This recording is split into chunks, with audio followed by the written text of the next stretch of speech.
The Radical. Fundamental principles of freedom, rational self-interest, and individual rights. This is the Yaron Brook Show.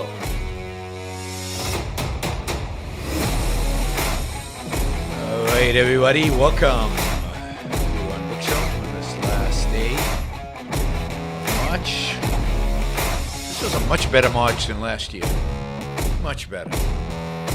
Things are definitely in the uptick. Last year was March, worst March I've ever had. It was super depressing. Anyway,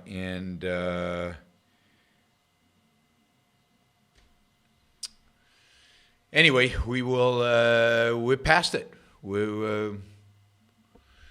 are now in 2021. This is so cool. All right. And I'm a year older, absolutely, and coming up on a big birthday.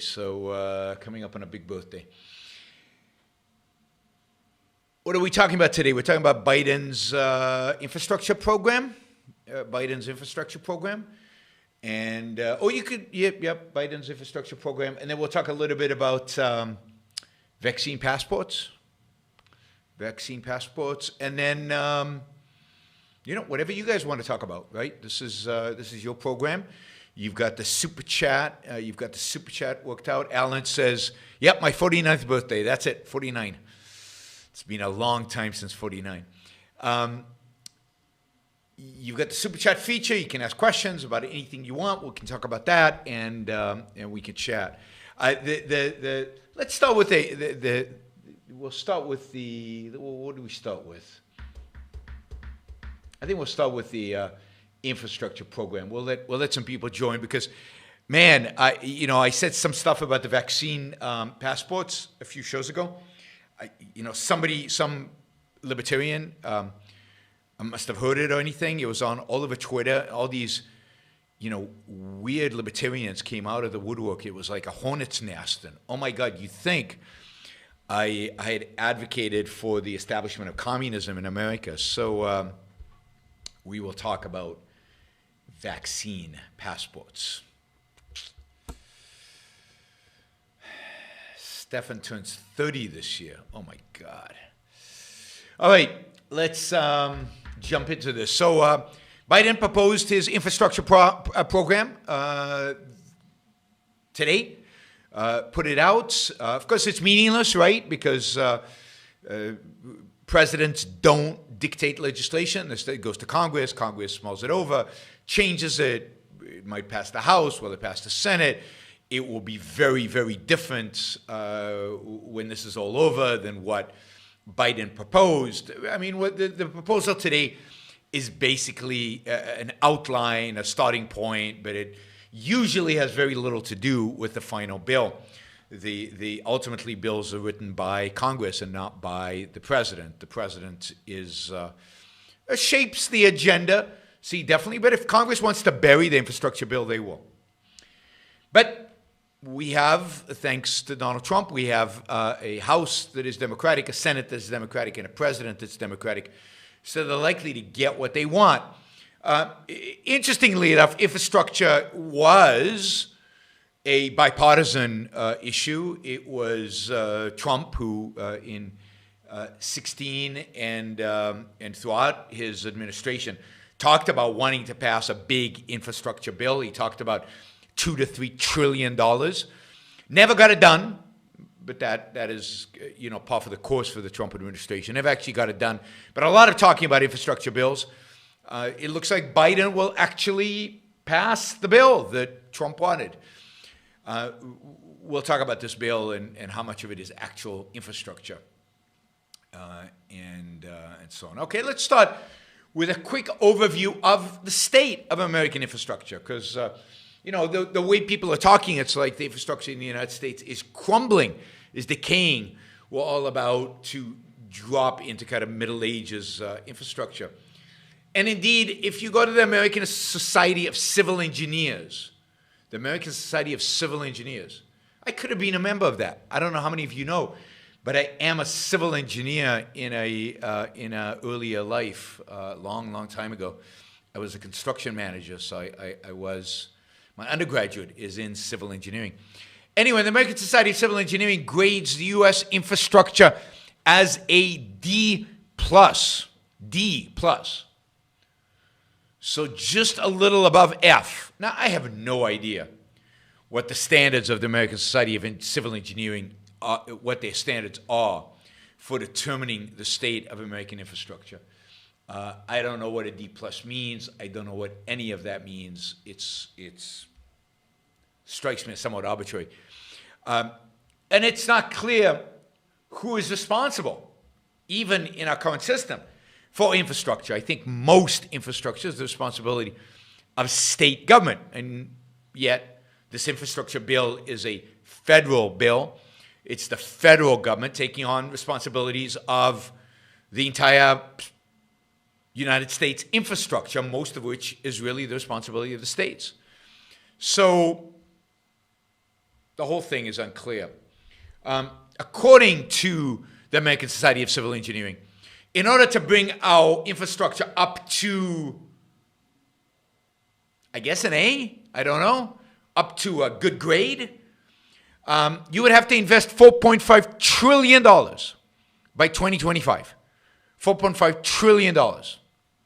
Remember, this bill is $2 trillion, and as we'll discuss in a few minutes, yeah, it's not $2 trillion for infrastructure.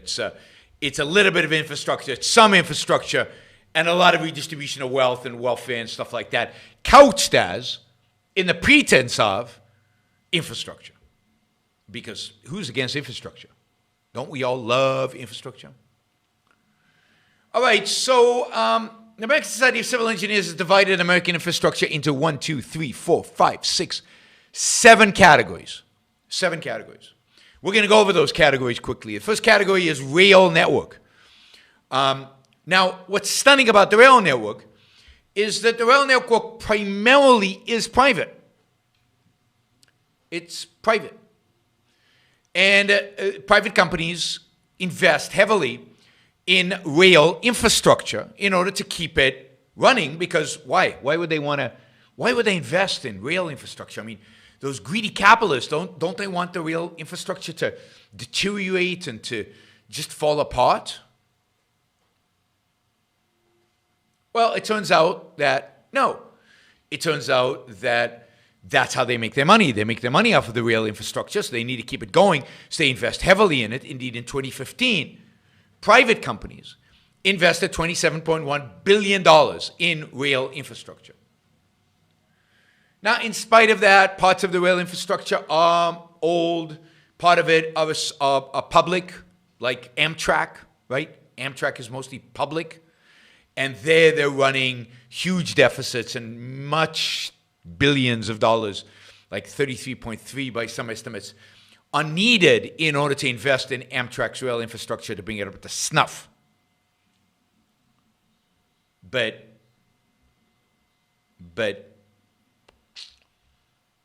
that's the public part of the rail industry. So what's interesting is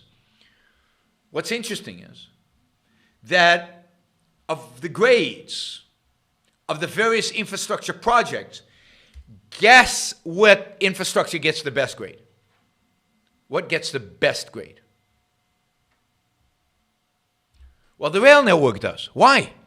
Because the rail network is the one form of infrastructure in the United States, as they define infrastructure, that is privately run, privately funded, for profit. And it actually says in the summary slide of this presentation about American infrastructure, it says that the rail network gets a grade of B, and it says the content is due to private freight rail industry owning a large amount of the rail infrastructure. The rail network is constantly being upgraded and repaired. Who would have thought? I mean, it goes against everything we are taught, everything we believe in. I don't get this. You mean private enterprise does better in investing long-term, in investing in infrastructure? I thought, I thought only government could do that because the private sector would neglect the infrastructure, doesn't think long-term. They're just concerned, we were told, about quarterly earnings. And you don't get any money, quarterly earnings, by investing in infrastructure. That's a long-term investment. And private individuals don't do that. Private enterprise doesn't do that. They don't invest long-term. Fact is, the only one of these infrastructure projects, industries, that actually gets a grade, I think, above a D is the rail network, because it's private. Everything else is run by the government. Therefore, everything else is lousy.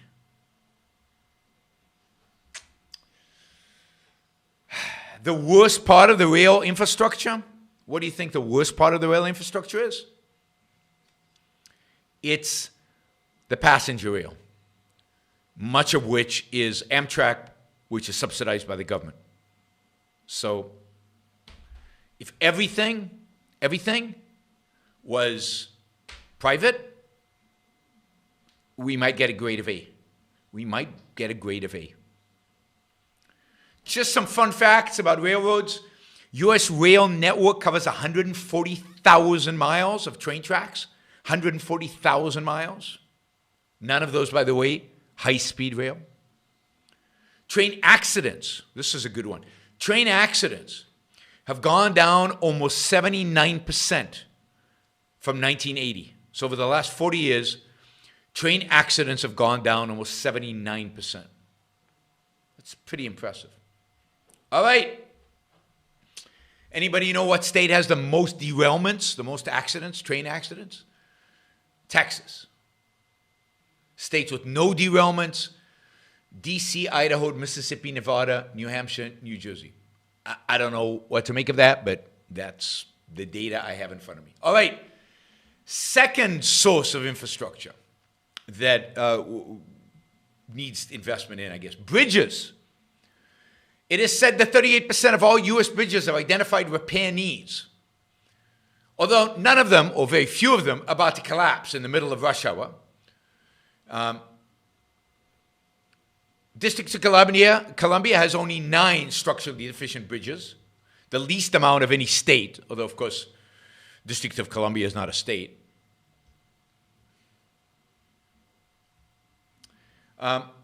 Percentage-wise, only 1.6% of Nevada's bridges are structurally deficient, the lowest percentage of any state. Anybody want to know what is the state with the most structural deficiencies? It's Iowa. So if you're driving in Iowa, don't go on the bridges. 4,675 bridges in Iowa have structural deficiencies. Rhode Island has the highest percentage. 25% of the bridges are structurally deficient. So bridges in the United States get a score of C+. C+. And 38% of the U.S. bridges need to be repaired. This is going to cost $171 billion to repair all the bridges. This is pretty cheap, right? $171 billion. That's like, I mean, if you are worth $1 million, $171 billion is only 171,000 times your net worth. 171,000 times. 47,000 structurally deficient bridges, 235,000 bridges that need some repair or replacement. There's 620,000 bridges in the U.S. So we get a C+ on bridges. I mean, bridges strike me historically, they're not private, but they strike me as something the state should take care of. Why aren't the states taking care of their bridges? Why does the federal government have to bail out bridge, deficiencies? Why do taxpayers in Nevada, who seem to take care of their bridges pretty well, why are they having to subsidize Rhode Island, where the bridges suck, or Iowa, where the bridges suck even more? Why are we federalizing something that should be private, but as second best, could be local, could be, I know privatizing bridges, that's kind of shocking and far removed, but and radical, but what about the states doing it like they've always done it? No. Everything needs to be federalized now. We don't trust anybody. We have to federalize everything. That's bridges. How many of you want to go over all the different infrastructure this way? Energy. Ooh. Energy. Energy gets a grade of D+. You saw that in Texas, right? And we need to repair and upgrade all the all the existing infrastructure. Again, we saw that with Texas. But again, isn't energy private? Now, it's heavily regulated. Much of it is public utilities, heavily regulated, basically arms of the government. Much of the need to upgrade the infrastructure and energy is distribution lines, transmissions and distribution lines, most of which have exceeded their 50-year life expectancy. While some of that is private, all of it is heavily regulated, controlled by the states. Of course, the solution to upgrading energy infrastructure is to do what? What's the solution to upgrading infrastructure of energy? It's to privatize it. It's to completely get the government out of the business. It's to return to the days where everything, the lines, the production, the distribution, was competitive and private, didn't have any government protection, didn't get any government subsidies, didn't get any government anything. So you want to solve the energy and let solar, wind, whatever, compete. Of course, the solution there is let nuclear compete. Now, that would be a revolution. That would be a real revolution. All right, wastewater. Wastewater treatment plants. There are 14,748,000 wastewater treatment plants. And, of course, crucial to cleaning the water and everything. According to the Associated General Contractors of America, there's a group that doesn't have an interest in this. They're completely objective. They won't see a dime of this infrastructure spending, right? According to the Associated General Contractors of America, $400 to $600 billion are needed over the next 20 years for safe drinking water and wastewater treatment infrastructure. The EPA, on the other hand, a government regulator, estimates that only $271 billion is needed over the next 25 years. So I wonder why the General Contractors of America are inflating their numbers. You think it's because they want to work? You think this is a consequence of cronyism in any way? Yeah, I don't know. Maybe. Oh, Jacob wants the link. Let me see if I can get you the link. One second. I'll post the link on the chat. I think this is it. Yeah, here's the link on the chat to the article that I am reading from that has all these stats, right? BigRents.com, right? The state of U.S. infrastructure. And it's citing the American Society of Civil Engineering. It's citing these different sources for this stuff. So wastewater, contractors think a lot needs to be invested. EPA, not so much. Why isn't this privatized? Why don't we privatize water? I mean, desalination. You can think of a lot of things. Wastewater could be, all of this could be privatized. Do you know that we have 800,000 miles of sewage pipes in the United States? 140,000 miles of train tracks, 800,000 miles of sewage pipes.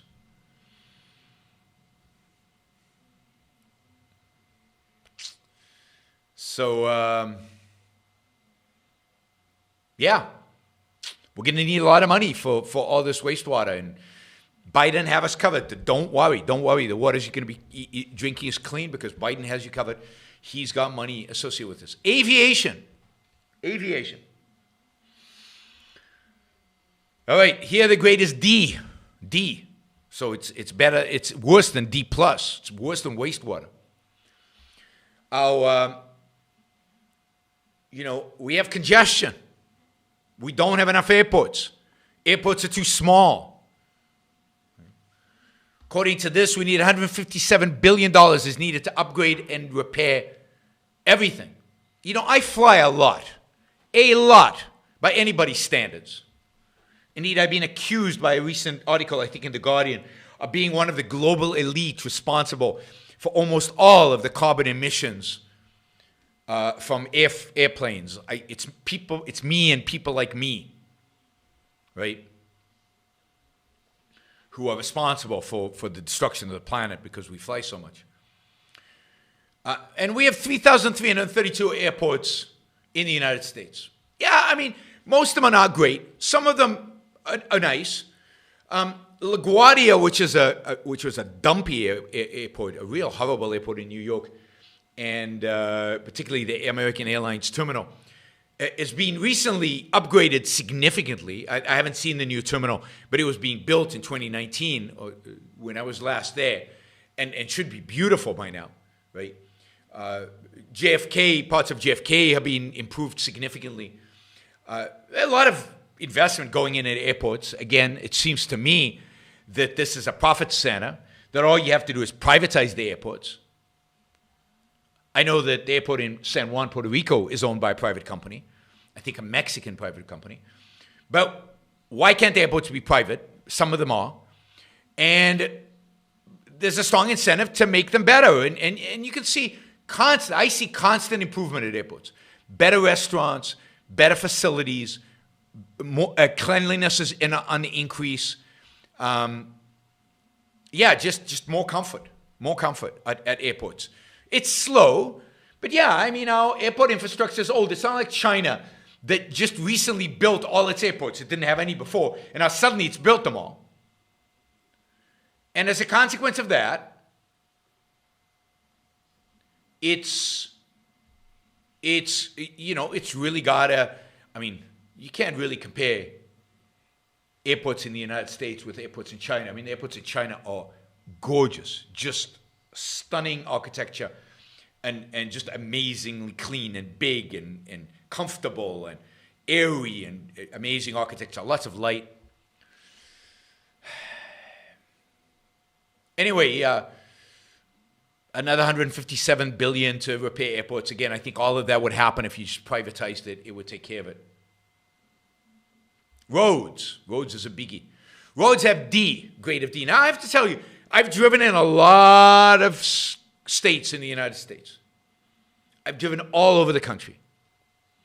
And I've driven in Puerto Rico. And let me tell you, roads in the United States are pristine.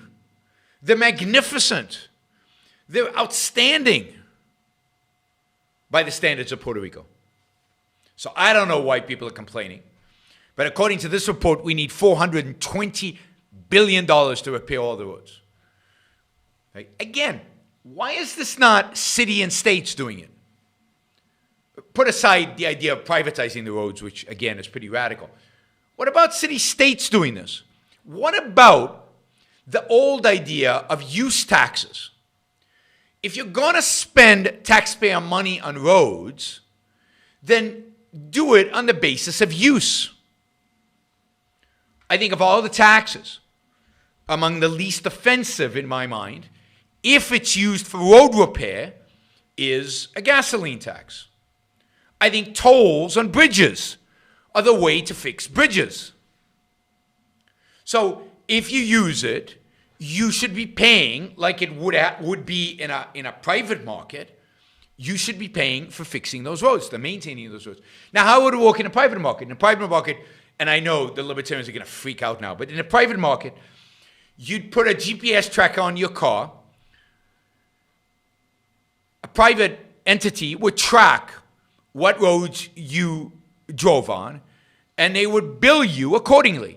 And they would divvy up the money to the different road owners based on the different rates that the toll related to.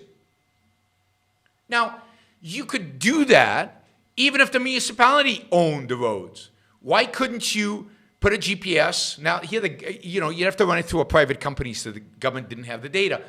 But the private company would basically bill you and transfer the money, minus a fee, to the local government, and then you would be paying for roads based on usage, rather than just arbitrarily based on tax money. And again, people who live in states that have good roads, like Georgia, only 4% of public roads are in poor condition, versus Washington, D.C., or Puerto Rico, where 93% of public roads are in poor condition. I think in Puerto Rico, it's 100% of roads.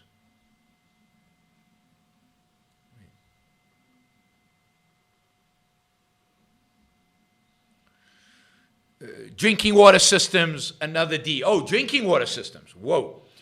So drinking water systems, to fix them, maintain them, expand them, $1 trillion, according to this report. $1 trillion.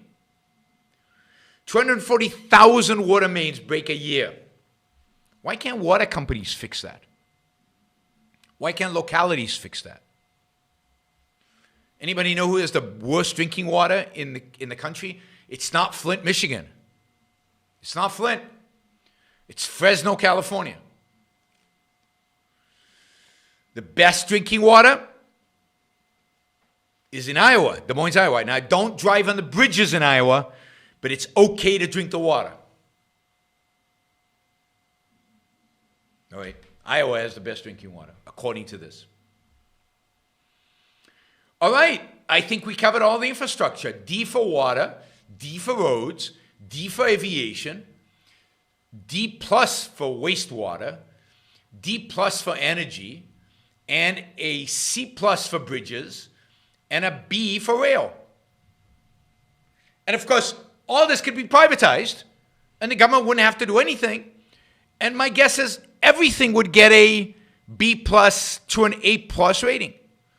Because if rail was completely private, rail would have a A rating, and you could have that for everything.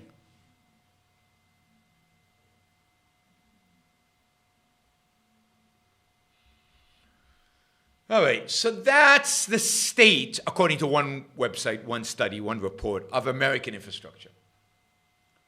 So what is our president, in his immense wisdom, going to do about this? Well, he is going to spend $2 trillion. Now, $2 trillion is a lot of money.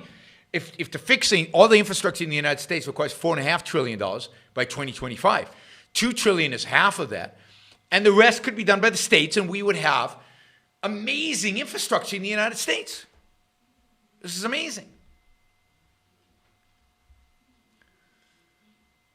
Well, it turns out that this $2 trillion infrastructure bill isn't really about infrastructure, or at least a big chunks of it are not about infrastructure.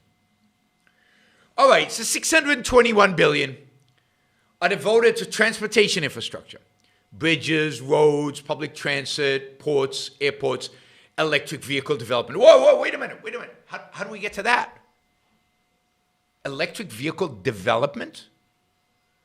I thought that was done by Tesla and GM and BMW and companies like that. What is the federal government going to invest in electric vehicle development? So you can already see the $621 billion. It's not really going to go to fix the railroads and the bridges and the roads and I mean, some of it will go to that. But some of this is actually going to go to electric vehicle development, subsidies to all kinds of electric vehicle makers, I assume. Maybe we can have the 21st Century Motor Company, that's an Atlas Shrugged reference, and we can have that government own it. We can skip over all the rest and just have the government own it and see how that does. To hell with Tesla.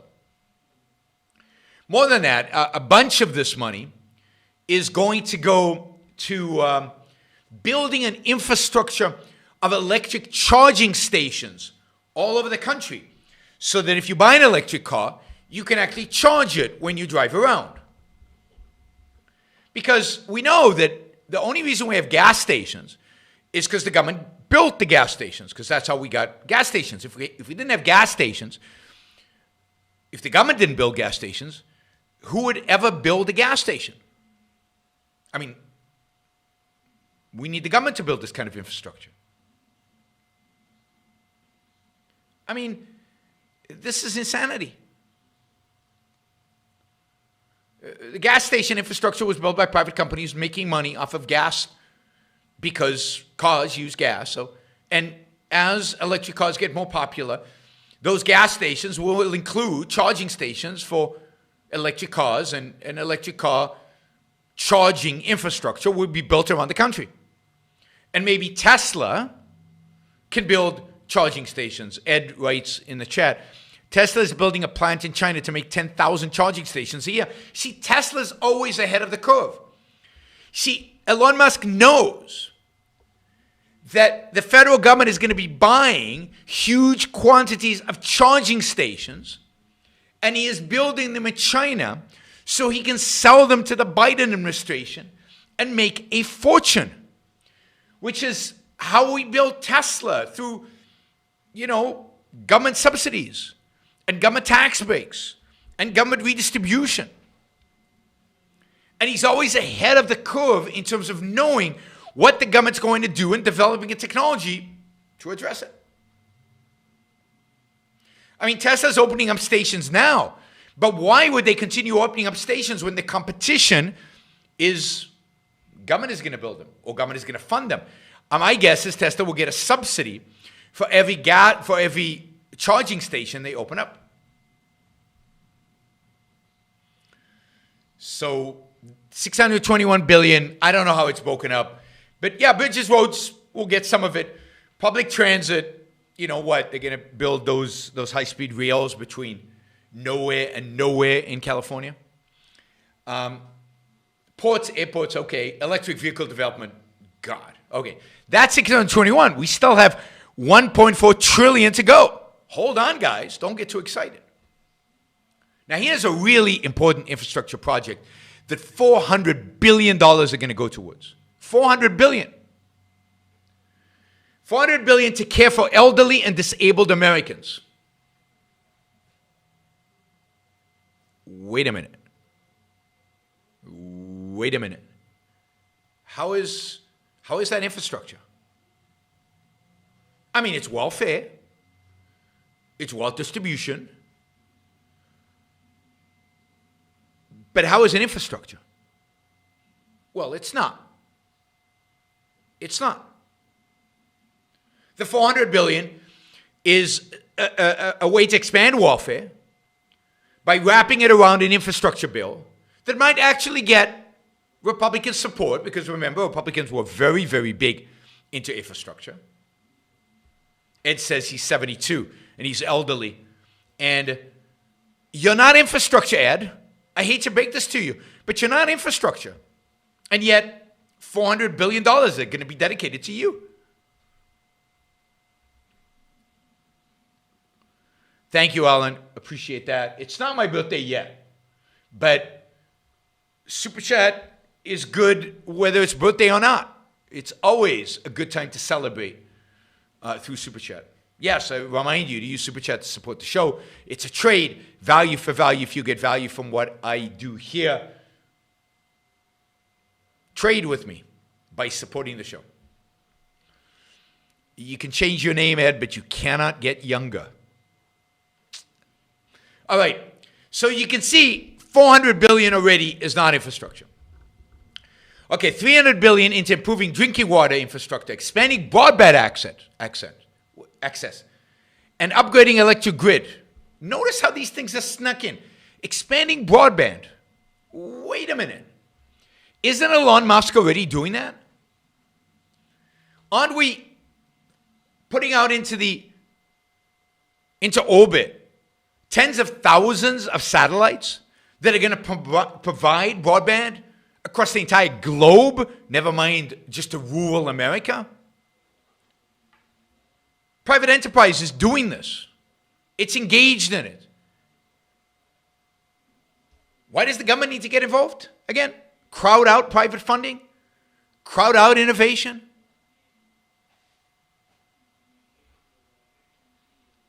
Man, you guys don't know me at all. I mean, one guy's buying me whiskey and the other one's got me drinking malt something. I don't even know what that is. I'm a water and coffee guy. Red wine. That's it. That's all you can do is red wine. They're talking about birthday gifts. I shouldn't be talking to the chat. People who listen to the podcast are distracted by it, so I really shouldn't be doing it. All right. So $300 billion, drinking water, okay, qualifies. Broadband, upgrading electric grill.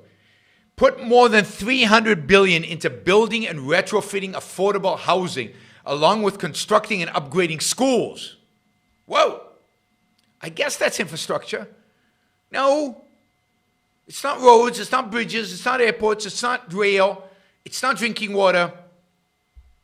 Affordable housing, more welfare. And here's a good one. Here is a good one. More than 25% of the entire infrastructure bill. Now, Donald Trump would be proud of this. More than 25% of the infrastructure bill, $580 billion, is going to go into American manufacturing.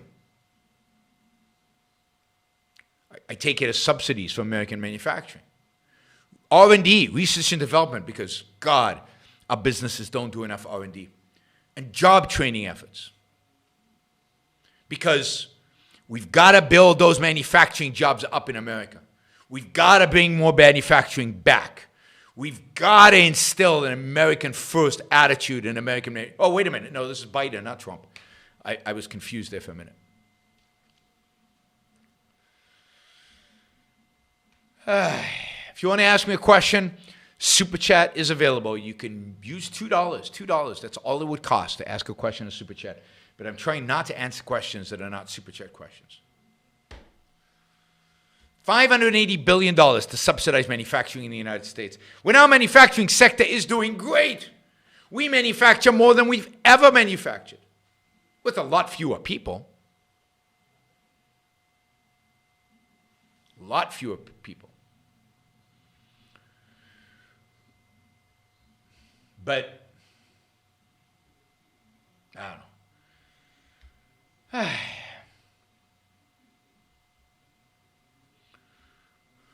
It's not an infrastructure bill. There's some infrastructure here.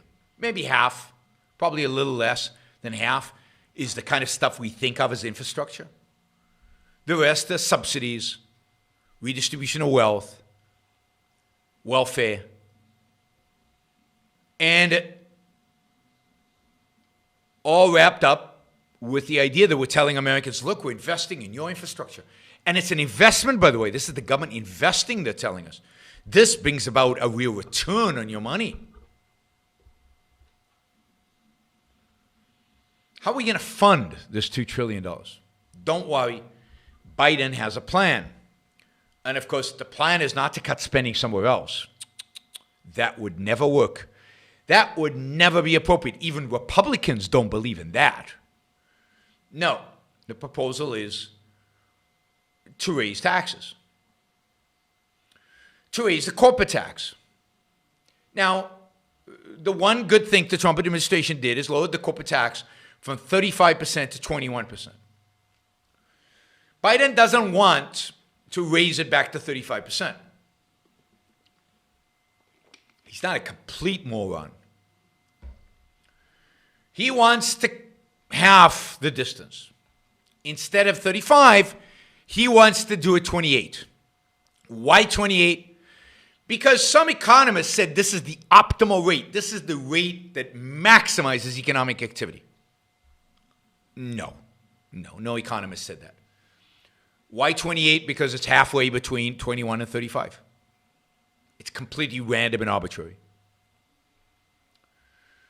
in addition to raising the corporate rate by 28%, I'll come back to corporate rate in a minute, he is tinkering with taxes, new taxes, that actually Trump administration added in when they cut the corporate taxes. And those were taxes on a variety of different activities Americans engage in other countries, money that American companies bring back, money that, in a sense, they shield by having it sit in places like Ireland. There's a bunch of these things that are related to how taxes are dealt with in terms of multinational corporations, in terms of what they make in the United States and what they can deduct in the United States versus what they make in other countries and what they deduct in other countries. Now, that was pretty simple in the past. The Trump administration made it more complex and made it a greater penalty for companies to, in a sense, move income overseas, so increase taxes on that. And now Biden wants to increase it even more.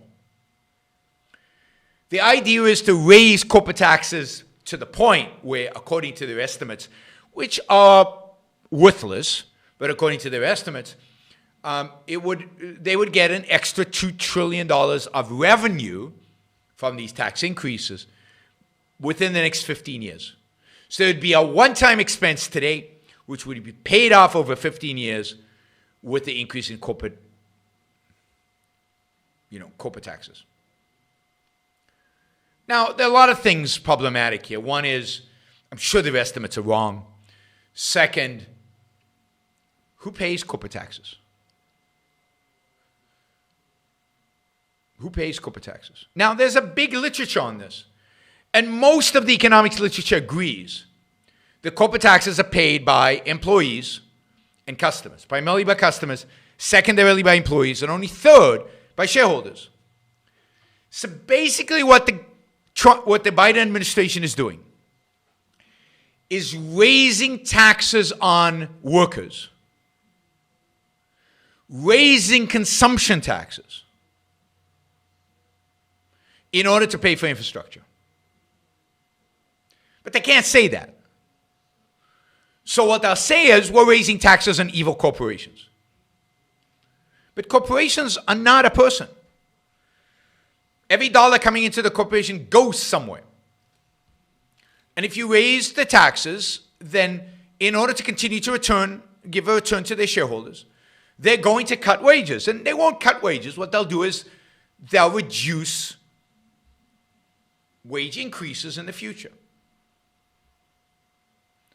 And they will raise prices. Shareholders will bear a very small burden of this. Very small burden of this. But it's a way to hide. See, the only tax that makes sense at the corporate level is zero. Because, as I said, consumers pay for it and employees pay for it. It's a transfer tax.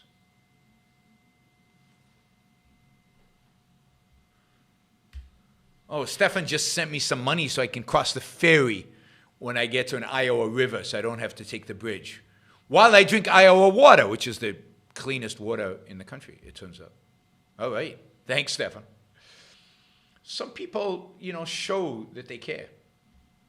Now, it turns out, just as an aside, that our business lobbies are struggling with whether to object to the increased taxes. Because on the one hand, they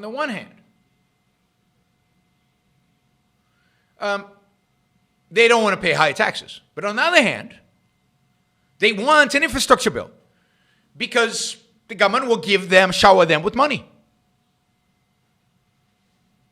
It's like, as I said, the Contractors Association of America thinks that to fix the roads is going to cost a lot more money than anybody else thinks because they have an incentive to get a greater allocation dedicated to roads because they are the ones who are going to build them. Now, all of this, the less than half of the bill that's actually going to go for infrastructure and taxes, that all assumes that the government has any ability and any capacity to do this well or to do this even semi-well. I mean, it's quite likely that much of the infrastructure is going to go to bridges to nowhere, that the infrastructure is going to develop electric grids that are unneeded, put in charging stations for electric cars in areas that have no electric cars or maybe out of reach of electric cars because they only have a certain range. It's quite likely that much of this is going to be siphoned off to contractors in a variety of corrupt ways. It's going to take years to spend. It's not going to be spent tomorrow. It won't all go out of the government tomorrow. It'll be spent over many years. Lots of people will get rich off of it. Many regulators, many politicians will get super rich for allocating certain pieces of this to particular projects in their states or in their districts. We can call this bill the pork bill. We can call this bill the great corruption bill. We can call this bill the reallocation of resources bill. It's not going to create anything. It's not going to add anything. It's certainly not going to add economic activity. I mean, there's this myth that all economists, almost all economists have, that if you take money out of people's pockets and spend it on, quote, infrastructure, that creates something. No, because the money in people's pockets would have gone towards something, would have been invested, would have been consumed. The private sector invests only in those things that produce a return. Government doesn't. Government doesn't know how to measure a return. The railroads invest in infrastructure because they get a return on that investment. Government invests in roads, but it sees no return. So how does it know which roads to invest in and which are not? How does it know which water systems to improve and which not? If you privatized all this, if you found ways to make them competitive markets, then you would definitely see improvements in those areas that made sense, in those areas where the improvement was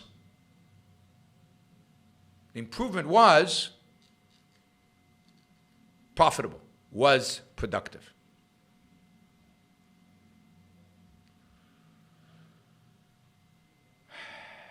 A pork bill, some of the foreigners don't know what a pork bill.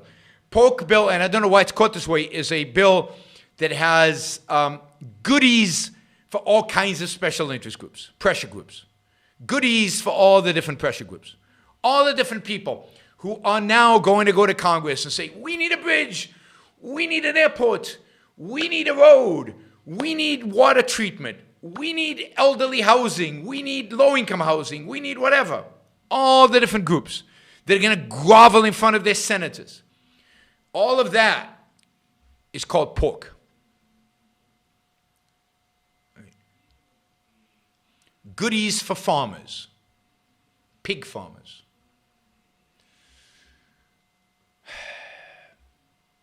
What a mess. But, this is par for the course. This is, every government has done this. Every president has done this. And again, Trump, for 4 years, talked about doing a $2 trillion infrastructure. I think he said $3 trillion infrastructure bill. It would have been just as bad, if not worse. All right, let me remind everybody to like the show before you leave. Thumbs up. Just give it a thumbs up if you liked it. I don't expect you to like it if you don't like it. It's easy to do. You can do it on a phone. You can do it on your iPad. You can do it on your computer. Just click that button. It helps a lot with the algorithms on YouTube. We should be way over 100 likes by now. Those of you who are listening to the show who are not subscribers, please subscribe. You'll get notified when I go live. You'll get, you'll be part of a community here of the people involved in the show. So please subscribe to the show. Again, easy to do. And if you press the bell, the little bell, if you ring the bell, then you'll be notified when the shows are live. And of course, you can support the Iran Book Show, and I greatly appreciate it when you do, value for value. You can express how much the show means to you, if it means anything to you, by contributing money on Patreon or on Subscribestar or on YaronBookShow.com/support. Just put Yaron Brook on any of those platforms and you will be able to support the show. You can also do so on Locals. Come on, more of you can like the show right now than 89 people. 142 people watching live. You can get that up well over 100, so go do it.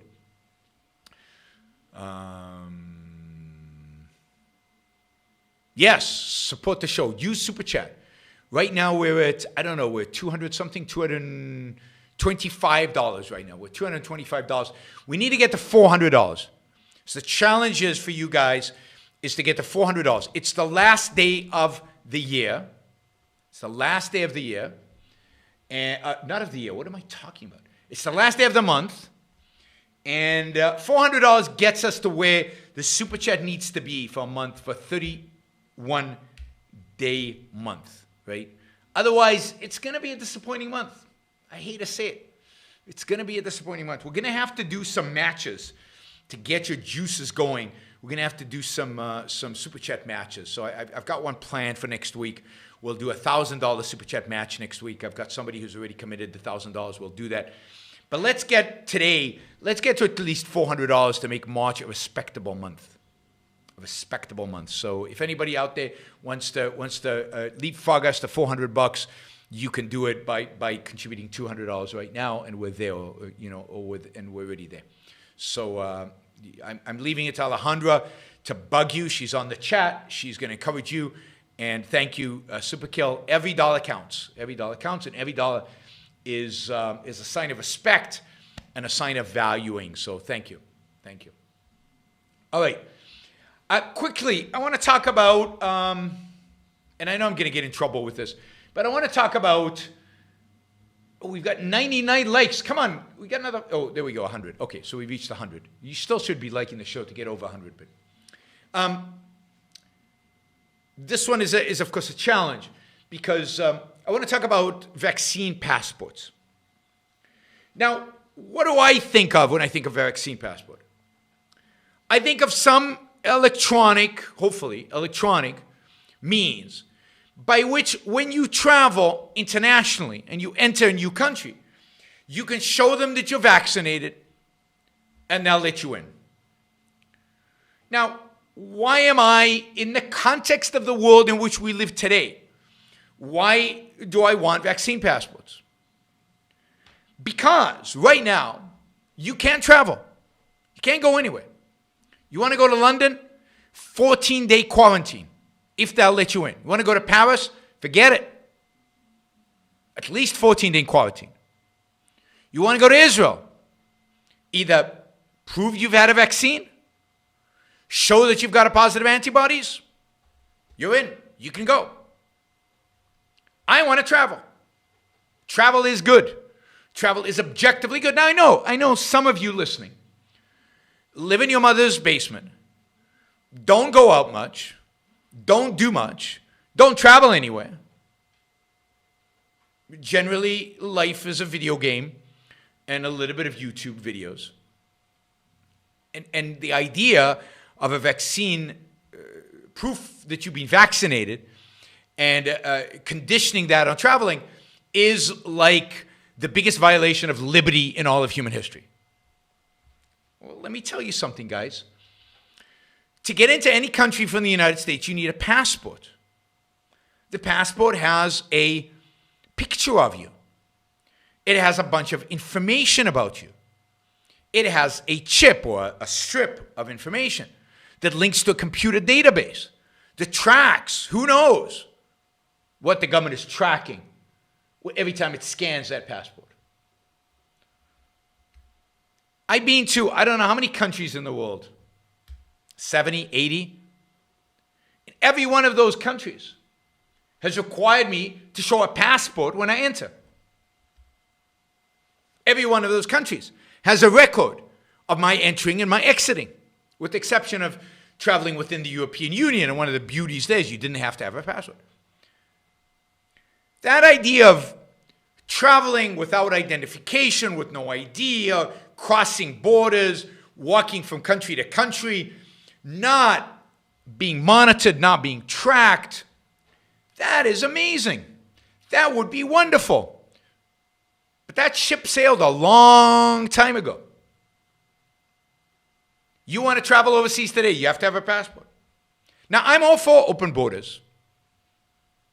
Certainly in a laissez-faire capitalist country. But I believe that even in open borders, you should scan people coming into the country for three things. Three things. Criminal, terrorist, or foreign spy, or whatever. Infectious disease. If you're negative on all three, in you go. No restrictions. If you're positive on one of them, it gives the government the authority not to let you in. A vaccine passport strikes me as qualifying for one of those. It says you don't have an infectious disease. Now, in a free world, I don't think we'd have such things. In a free world, you'd probably take a quick antigen test, you'd show the negative result, and off you go. Because all that matters is whether you're infected right now, not whether you could be infected in the future or not. Luke says, Iran, illegal immigrants are heroic. Yeah, I think they are. I think anybody who's willing to walk away from their home, travel, risk their lives, risk the lives of their kids so that they can be freer, we used to call those people heroic. I think that's the essence of heroism, is to struggle and to strive and to overcome odds in order to achieve greater freedom. So while I'm not a supporter of in an ideal society of vaccine passports, right now, given that I have a passport anyway, given that they're tracking me anyway, and given that this might be the only way the status will allow me to travel everywhere, yeah, do it. Just open up the freaking airports. Let us move. Let us travel. Let us interact. Let us live. Leave us alone. You want to see a little card that says I've got the vaccine? Fine. Let us go where we want to go. Now, again, in a world where that wasn't necessary, then yeah, it's not necessary.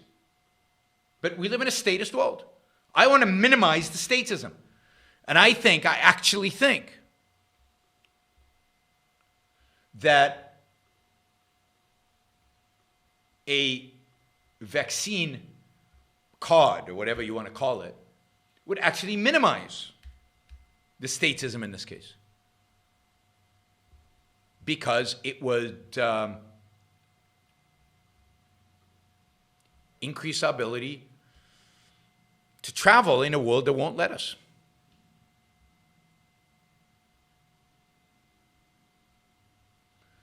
All right, let's see. So I am generally against the government monitoring what I vaccinate or what I don't vaccinate. I think it's legitimate for them to monitor whether I am infected or not infected. But in a world which has shut itself down irrationally, I'm willing, and you know, if we can get a means by which to get around the shutdowns, so be it. I'm going to Israel in June, and I'm going to go only because I've been vaccinated, because they wouldn't let me into the country otherwise. And I have to have proof when I go that I've been vaccinated.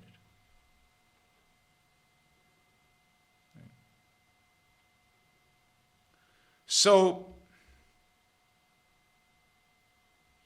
I got vaccinated so I could travel. And I'm going to get the passport or whatever they want to call it so that I can travel. I was never particularly worried about COVID, although, you know, I'm not saying people shouldn't be worried, but I'm healthy, relatively healthy. I think for my age group, the risk of real anything severe from COVID is pretty small, but the risk of getting a vaccine is even smaller. The form of vaccine is much, much smaller. So no harm in getting a vaccine. It's free, and no harm in getting a card that says I was vaccinated so that I can travel. All right, let's see. We've got a bunch of super chats. Let's start with the ones that put I think the most money, let me just check on this. I think that was right. Okay. So the most money I think right now is, I think this is it. I don't need to leave the country, but I need to be welcome in the small hometown I travel to during the summer. It is the enjoyment I get out of living and meeting people. You have convinced me to get a vaccine, and if business wants me vaccinated, so be it. Yeah, I mean, even if you don't like it, it's a small cost to pay for the ability to do business properly. All right. I thought about suggesting you run for Peterson's show. This is Jordan Peterson, I assume, as an Austrian economist. But I'm not sure he holds this monarchy as that which defines him. Could you respond to this, Yaron? Menger and Mises seem as far as you will go. Yeah, but Menger and Mises were Austrian economists. And I respect many of the younger Austrian economists. I think many of them are very good. I agree with many of their ideas. I don't consider myself an Austrian economist of the modern school. I don't agree with everything that they do. I don't agree completely with their theories. I think some things they oversimplify and they don't understand. But I think the framework is basically right, the framework as described by Menger and Mises. And I'm fine defending, basically Austrian economics as Menger and Mises understood it. Too much of modern Austrian economics is wrapped up with their advocacy of anarchy, which I think is terrible. So, yes, feel free to recommend that Jordan Peterson talk to me in whatever capacity, as an economist or as an objectivist or as just a thinker. We're very close to the 400, so we're only $50, 45 now dollars away. So thank you for responding so well. Okay. What is rape? If you're having consensual sex with a woman and she tells you to stop halfway through and you keep going until you finish, does that mean you're a rapist or just a jerk? Should you go to prison for that? I mean, this is really, I think this is a difficult issue. I'd say it depends how old you are. It depends on, going halfway. What did going halfway mean? Look, when we were 16, you went to first base, second base, third base, right? You went all the way. Or whenever it was, whatever age it was. Did the fact that the girl was willing to let you grope her breasts mean that she was ready for intercourse? Is groping a breast count as halfway? Is making out a precursor to having sex? I think it depends.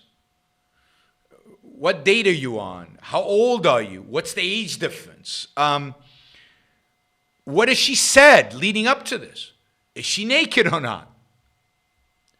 So certainly there is a point where you're being a jerk, or maybe you could even argue you're guilty of assault or something, but where rape is probably not the appropriate crime. But it's not clear cut. It's not easily identified where that point is. And you've got to take the context into account. Now, I think the rule should be for you as a human being, if another person says, no, I don't want to do that, then no means no. You're not an animal who can't control yourself. But if everything is indicated that sex is on the table or on the bed or whatever you want to put it, and you're really close, and suddenly she has a change of heart, or she's half, it's not even clear, right? She's giving hints that she doesn't want it anymore. It's very complicated. Right? It's very complicated. And, there's certain points of no return, in a sense that you sign a contract. I'm going to do this. We're going to engage in this activity. You can't just back out at the last minute when I'm fully invested in it. So the more explicit the agreement is in advance. But is it? Was it? How is it? I mean, this is why it's tricky. And why I think it's very difficult to prosecute rape cases. One of the problems with rape cases is that it's, particularly when it starts off consensual, it doesn't end consensual, is that how do you prove the rape? It's her word against his word. That can't stand in the court of law. It can't just be word, And if there's no sign of violence, how do you, it's very hard. It's very hard. And I'm very sympathetic to women in this case that,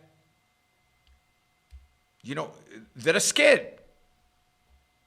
Because how do they prove that they were raped?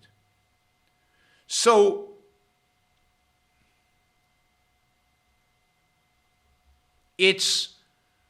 rape is where the sex is non-consensual and the non-consent is clear. Because human relationships are complex. Human beings play games with one another in the way they interact. And it's got to be clear that the no is no, that the stop is stop. And you've got to take the whole relationship, who they are, their level of experience, their age, and everything else into account in order to determine if rape actually occurred in circumstances where it started consensual at the end. When it's not consensual from the beginning, it's easy, right? And I think rape is one of the most awful crimes there is. Violent rape should not be easily forgiven. People should sit in jail for a very, very long time. Right. I reject the death penalty because a man is fallible and death is irreversible. As an aside, the death penalty is a handy way for dictatorships to get rid of dissenters forever. Yes, I agree with you. That's my objection to the death penalty, is the fallibility of the system and the irreversibility of the verdict, of the execution, right? So, yes. And this was Ayn Rand's reason as well.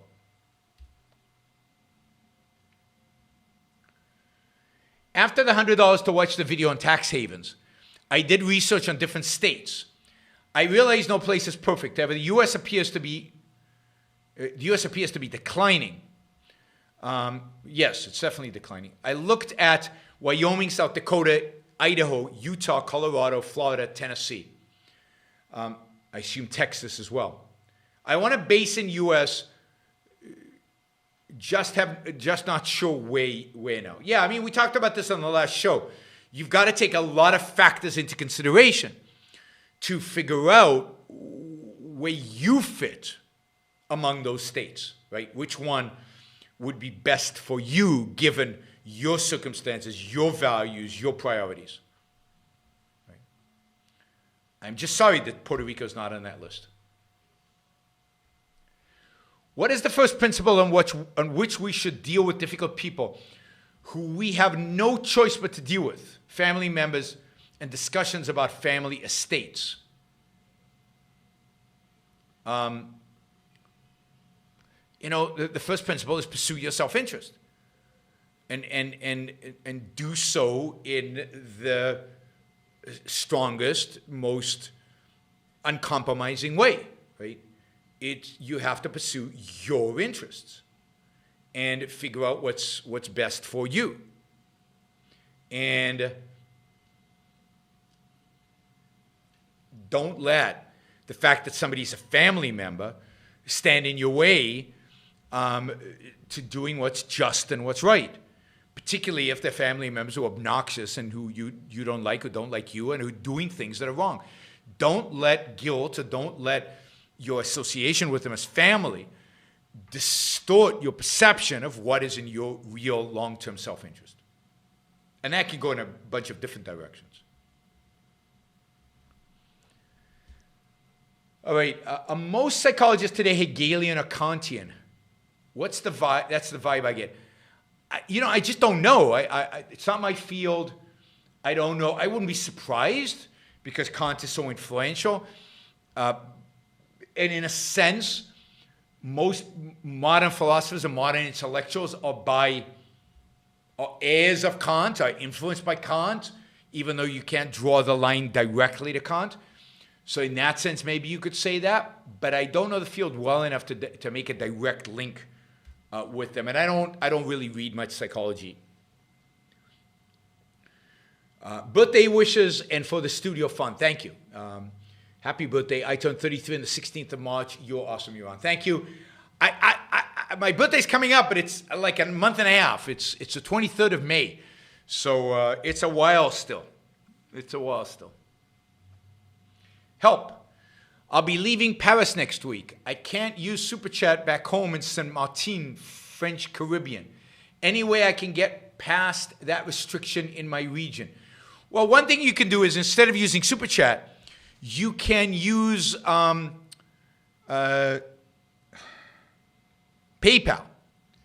You can just give me a contribution on PayPal, ask the question on PayPal, and I'll bring it to the Super Chat. I'll answer the question during the show. So you can ask the question through the PayPal instead of using YouTube Super Chat. Generally, if you want to make a contribution to me, particularly if you want to make a larger contribution to me, PayPal is the better venue because they take less as a fee. In Norway, it is illegal for many businesses to hold open on Sunday. A woman once argued, if it were legal, I would have to work or get out-competed. Yeah, life's rough. I mean, they can make it illegal to work 5 days a week, and you can have 5 days of vacation, and then, if they made it legal on Sunday, if you didn't own it, you would be out-competed unless you worked. That's life. That's reality. And most of us benefit from that. And the lazy ones don't. But the lazy ones shouldn't be the ones dictating everything for the rest of us. Is Florida the most fun state that doesn't have an income tax? I don't know. Nevada? Las Vegas? Fun, by what standard?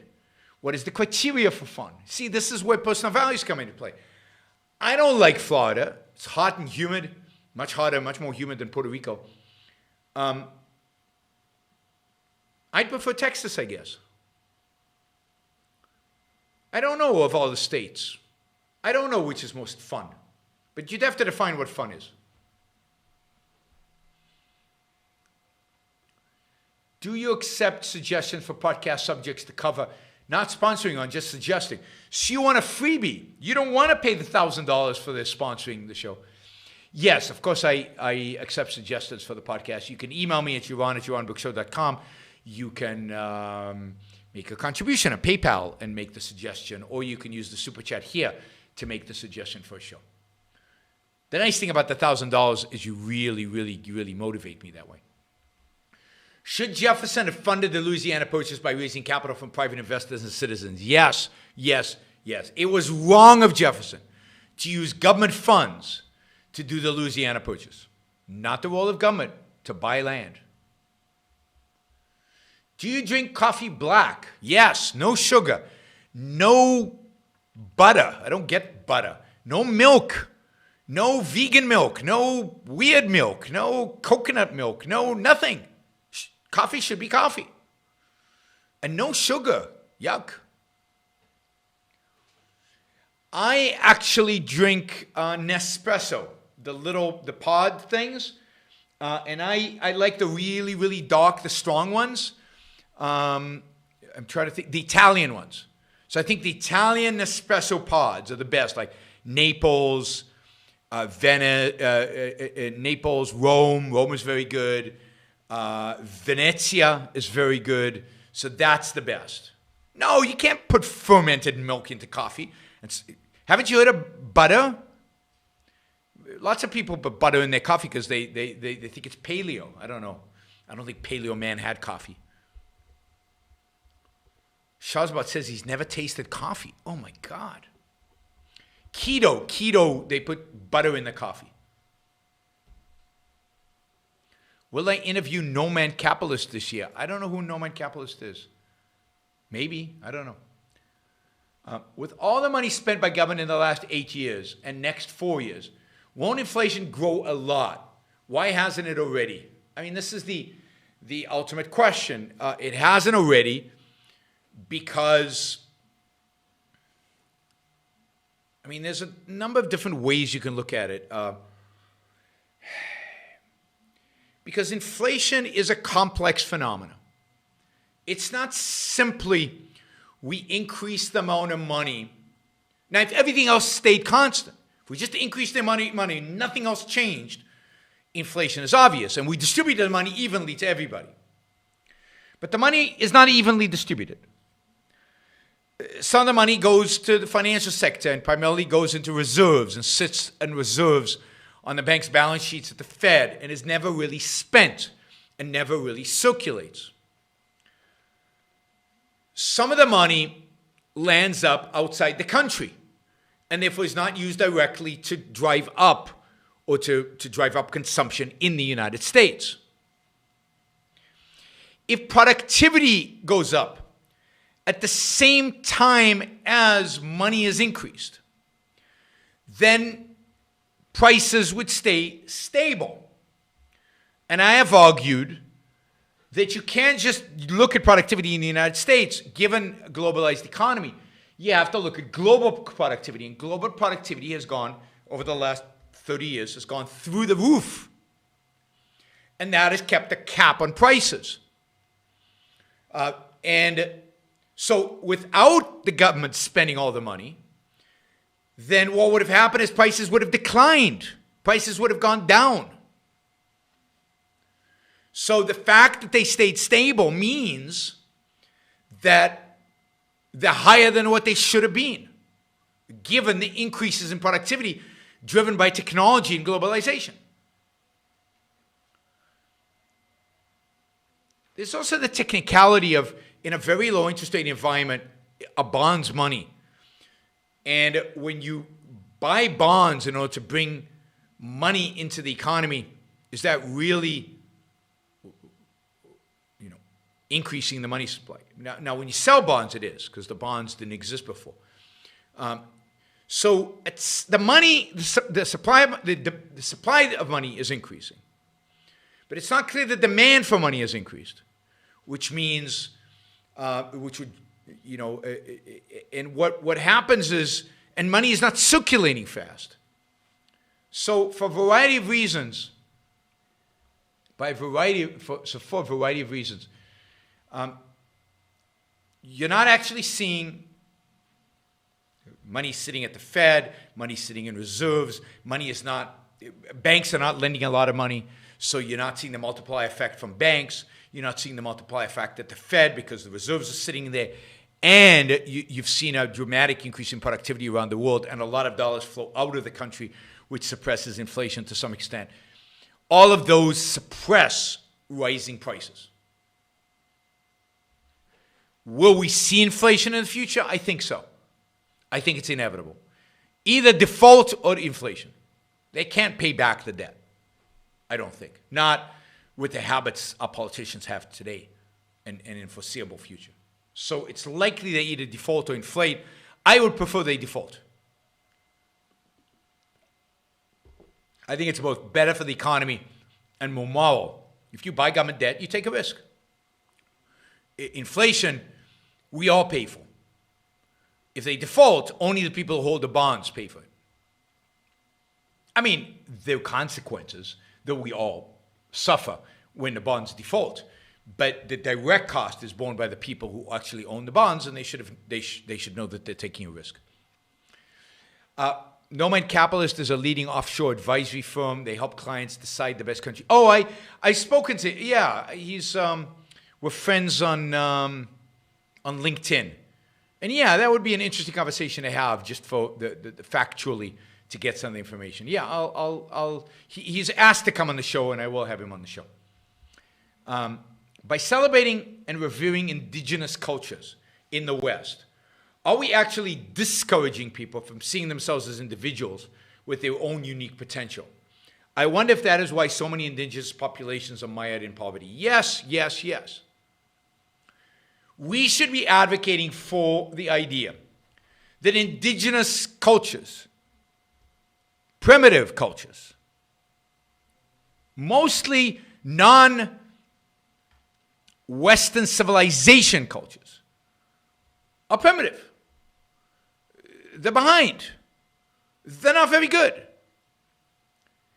And that the model should be what we used to conceive of as Western culture, but really is civilization. And what is the essence of civilization? A respect for reason and a respect for the individual. That's it. Respect for reason, respect for individual. And if all other cultures embraced the respect for reason and respect for individualism, they would be rich. They would be successful. They would be fantastic. And you see that in those Asian countries that have embraced individualism, embraced reason, science, and have therefore embraced some element of capitalism, and then therefore gotten rich. And I consider them Western. South Korea, Japan, Singapore, Hong Kong. And in Africa embraced those principles. And if the rest of Asia embraced those principles, they'd all be rich. If indigenous Indians in America embraced those principles, they'd be rich. We shouldn't celebrate cultures that are not very good. Or in some cases, downright awful. Evil in some cases. Human sacrifices. Female genital mutilation. Generally collectivist, generally disrespecting, mystical, generally disrespecting of the individual. Those cultures should not be celebrated, should not be revered, and should not be treated as if they're of equal value. I mean, I'm not saying they don't have specific achievements. They might. Certainly many of them have great food. They might have other cultural achievements.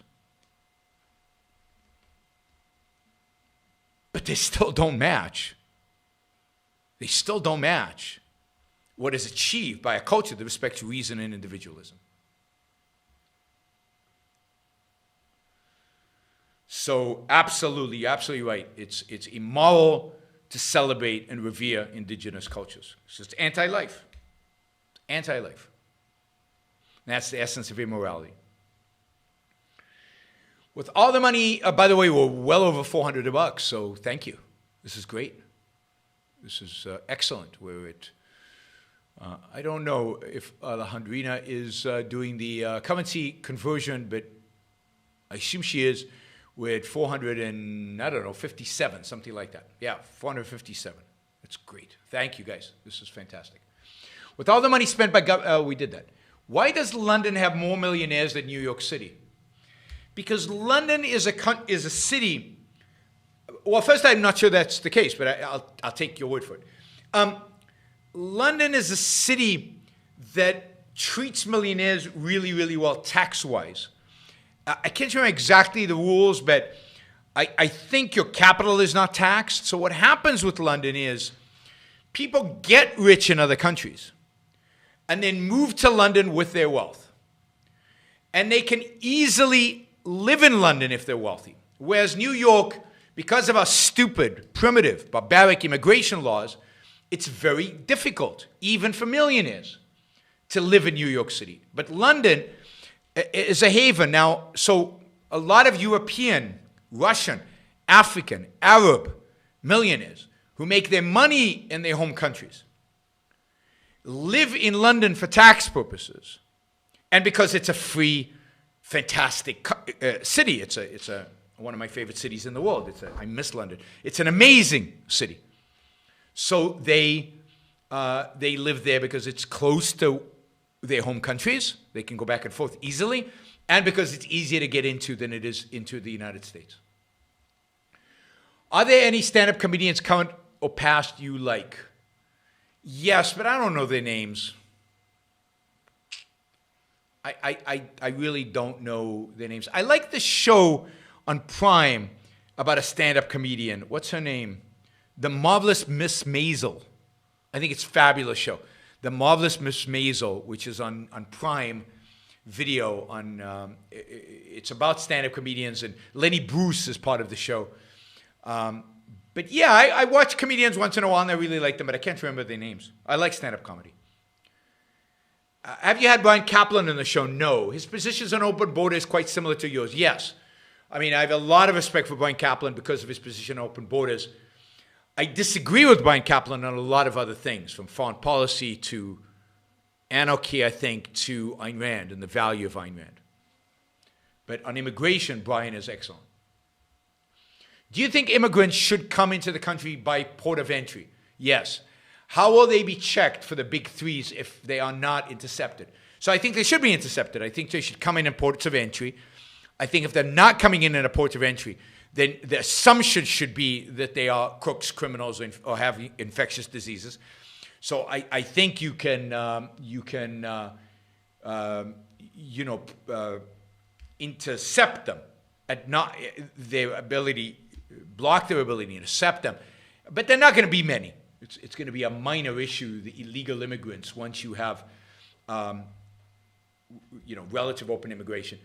And as they come in, you check them. You check an ID and you run them through an FBI database.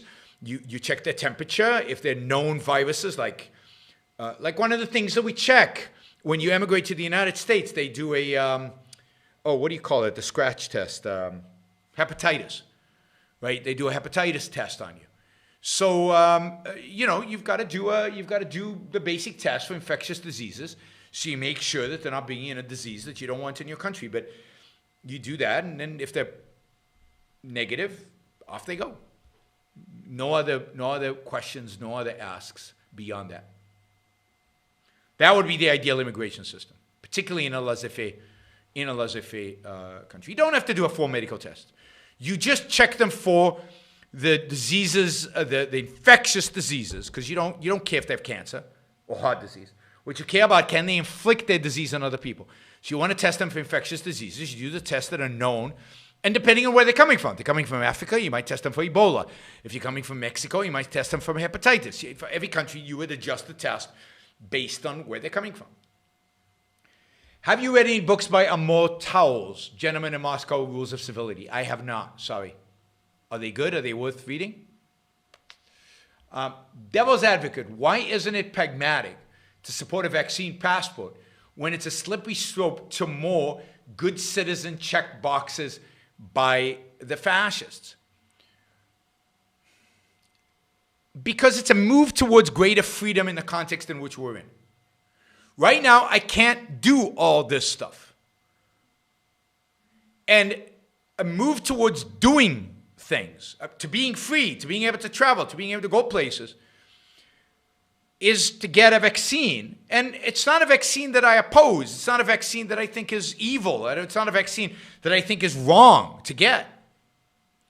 But if getting what I think is a relatively benign vaccine,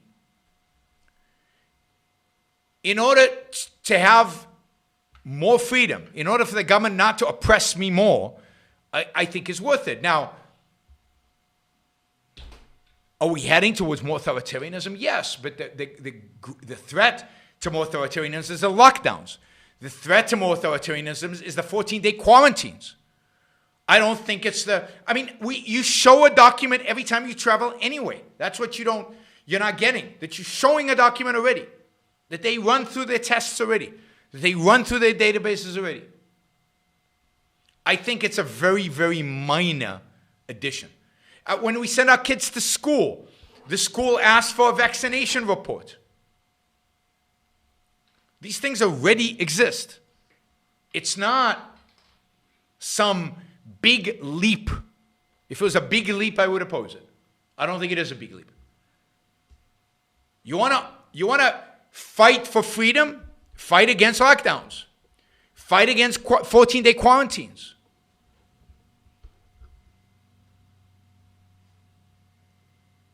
It's like masks. Of all the things the government is mandating, I think it's awful that they're mandating masks, and no government should mandate masks. But of all the things the government is mandating, masks is not the thing that I would go on the barricades for. I'd go on the barricades for lockdowns. for shutting down businesses, for quarantining people in hotels/prisons. Those are the things that I think are much bigger violations of rights than masks.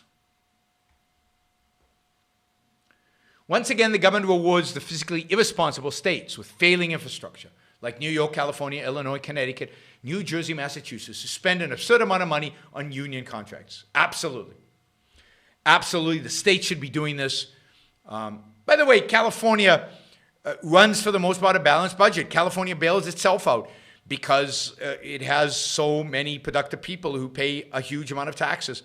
And California spends a lot of money, but it runs a relatively balanced budget. But it should spend its own money on infrastructure instead of expecting somebody from Nevada who has good infrastructure to pay for California infrastructure. The notion that social media companies affect dopamine to lure people into helpless clicking on their notifications is infantilizing nonsense. Yes, I agree completely. Completely. It's deep. It's this assumption we don't have free will, and therefore we're manipulated by advertisers, by social media companies, by subliminal messages, by dopamine effect. But it's treating us like worse than children, because I don't think children are even that susceptible. I told the Democrat I was for capitalism. He immediately came back at me, so you don't care about the rights of workers. How do I respond to that? You say, no, I am the biggest defender in the world of the individual rights of individual workers. I think unions, forced unions, no, and I would even say, I'm even for unions. But when the unions get special protection from government, they then become a tool to violate the individual rights of workers, both the union workers and the non-union workers. And that's what I object to. I object to violating the rights of individuals, whether they're workers or not. Why are the rich supporting their own hate? I encourage you to listen to Ayn Rand's last lecture. It's online. You can find it. Just do Ayn Rand last talk lecture. And it's called The Sanction of the Victim. They support their own hate because they're altruists, because they can't escape the grip of altruism. And until they escape the grip of altruism, then they can't escape this. You mentioned recently The Jungle Book was your favorite fairy tale. Is that right? How come? No, I wouldn't say it's my favorite fairy tale. It's one of my favorite Disney movies, particularly of the older Disney movies from the 50s and 60s. I don't know. I think it's charming. I think it's funny. I think it's amusing. I think it's very well drawn. And the characters, the character of Mowgli, the characters of the bear and the tiger, and they all have personalities that are real. You get engaged in the movie. You care about the characters, I think. I just think it's a fun, interesting movie. And at the end, it's about personal responsibility and taking responsibility for your life and growing up.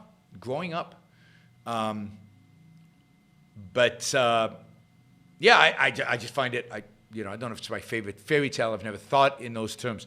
It's one of my favorite Disney movies. I like a lot of the Disney movies, even Bambi, even though it's anti-hunting. Quoting Alejandrina, no, I can't pronounce your family name. I'll have to work on it. Yep, all the conversions from Australian dollars, Canadian dollars, Norwegian krona, euros and all are all being calculated. And we are now at 477.87 US dollars. Of course, I'm not sure the conversion rate that we're using is the same as what YouTube's using. I have a feeling it's less favorable in YouTube. But it's still great. So, yeah, it really is great that we surpassed the goal. Every time I give you a goal, guys, you surpass it. When we did the 5,000 New Year's Eve, we got to 6,000. When we do $1,000 goals, we go well over 1,000. So I need to do more goals. I need to set you more goals. Next week, we're going to have a $1,000 match. So I hope Alejandrina joins us to keep track.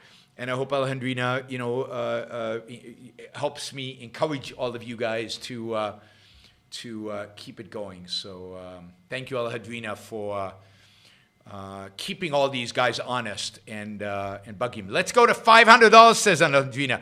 Do you really want to disappoint Alejandrina? I don't think so. I don't think so. Somebody needs to do $25 so we can go. I've got one last question. Can you explain the recent Archegos capital liquidation? What does it mean for stocks affected? So I'll start with what does it mean for stock affected. Not much long term. It means there's a lot of, what's happening is they're unwinding a large portfolio of stocks. The banks that had the accounts for this hedge fund, the hedge fund has obviously failed, are basically taking ownership of those stocks and selling them into the marketplace. Because they are selling them, they are providing downward price pressure on these stocks. So in the short run, these stocks are declining, but in the long run, the stocks will bounce back to what their actual price is, right? Their price is not determined by any particular buyer and seller. The stock is actually determined by the actual value of the stock. So why did the company go bankrupt? I don't know the details, but my guess would be that they took on too much leverage. In other words, too much debt. Positions moved against them in a systematic way that they did not expect. They couldn't come up with a margin call to cover their debt. And basically the bank said, you can't cover the debt. We're taking over your account and we're liquidating it for you so we can recoup as many of our losses as we can. These are the banks that gave them the leverage, right? So some of these banks will lose a lot of money. So if you're an owner of Credit Suisse, or if you're an owner, I forget the second bank, there was another bank that is heavily involved in this and going to lose a lot of money. Those banks are going to lose a lot of money. Those bank stocks are down significantly and will stay down because they lost a lot of money. Puerto Rico is not on list cause no land for sale. I don't know what that means. One other thing about Puerto Rico investment-wise is that it's all a, one of these investment zones where the tax treatment is really good for people bringing capital in and investing in Puerto Rico. Are specialist doctors shackled with protocols in their treatment, or are they free to think outside the box? Mixture. They're shackled by a lot of protocols, and they're expected to follow a lot of protocols, both because of liability insurance and also because of the government, Medicare, hospitals, just a bureaucratization of medicine. So it depends on your doctor, and it depends on what you're being treated for, and are you in hospital or not. COVID has become driven by protocols. Very little doctor, particularly in the hospitals, once you're in the hospital. Frederick asks, Santa Fe had luxury rail going through Arizona, 98 miles per hour, luxury super cheap from 1930 to 1950s. What if they were deregulated? It's hard to imagine. I mean, imagine if American rail was deregulated in the late 19th century. I believe we would have high-speed rail crisscrossing the entire country. We would have innovated in freight rail and made that high speed. I don't know how, but some innovation. The highway system might never have been developed because we would be a rail country. We would rely for any long-distance travel, or much long-distance travel, on rail. There'd be a massive amount of innovation. There'd have been a massive amount of options and variety and different things. Instead, we got trucks on our highways. That's what we got.